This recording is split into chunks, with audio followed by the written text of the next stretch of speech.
নমস্কার, দেখছেন Kolkata TV digital. আপনাদের সঙ্গে রয়েছি আমি ঋষিকেশ। তামিলনাড়ুতে ডিএমকে এবং কংগ্রেসের যে জোট, সেই জোট অবশেষে হতে চলেছে। জোট নিয়ে একটা জটিলতা দেখা দিয়েছিল, হবে কি হবে না শোনা যাচ্ছিল হয়তো ডিএমকে একলাই লড়াই করতে পারে অন্তত কংগ্রেসকে ছেড়ে, কিন্তু শেষমেশ ইন্ডিয়া জোট সেখানে হচ্ছে। কংগ্রেসকে সম্মানজনক আসন দেওয়া হয়েছে বলে এখনও পর্যন্ত জানা যাচ্ছে, এবং কংগ্রেস যে সংখ্যক আসন পেয়েছে সেটা কিন্তু তামিলনাড়ুতে লড়তে চলা বিজেপির থেকেও বেশি আসন। বিজেপির থেকেও বেশি আসনে তামিলনাড়ুতে লড়াই করবে কংগ্রেস। এমকে স্ট্যালিনের ডিএমকে তারা তামিলনাড়ুতে বিধানসভায় যে 234টি আসন রয়েছে তার মধ্যে 164টি আসনে লড়াই করবে স্ট্যালিনের ডিএমকে।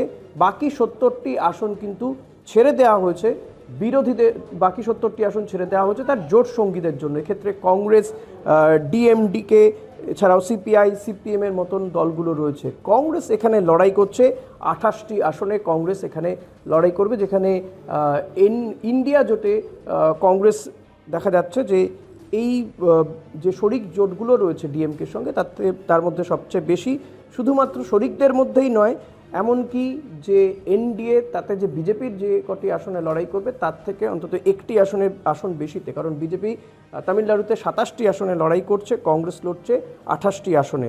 এছাড়াও এই যে 70টি আসন শরিকদের ছেড়ে দিয়েছে ডিএমকে, তার মধ্যে 10টি আসন ডিএমডিকে ছাড়া হয়েছে, ভিসিকে 8টা আসন ছাড়া হয়েছে, সিপিআই সিপিএমকে 5টি করে আসন ছেড়ে দিয়েছে, এমডিএমকে 3টি আসন ছেড়েছে ডিএমকে। এবং ডিএমকে আশাবাদী যে সে রাজ্যে আবারও তারাই আসবেন এবং এমকে স্ট্যালিন সেখানে সিংহাসনে বসবেন, তামিলনাড়ুর সিংহাসনে বসবেন এমনটাই কিন্তু, বা মসনাদে বসবেন এমনটাই কিন্তু জানা যাচ্ছে। অপরদিকে এনডিএ জোটে দেখা যাচ্ছে যে এআইএ ডিএমকে তারা 170 থেকে 180টা আসনে লড়াই করতে পারে, বিজেপি 27টি আসনে, পিএমকে 17টি আসনে এবং এএমএমকে 9টি আসন সেখানে তাদের জন্য বরাদ্দ করা হয়েছে। অর্থাৎ বিজেপির থেকে একটি আসন বেশি নিয়ে তামিলনাড়ুতে লড়াই করবে কংগ্রেস।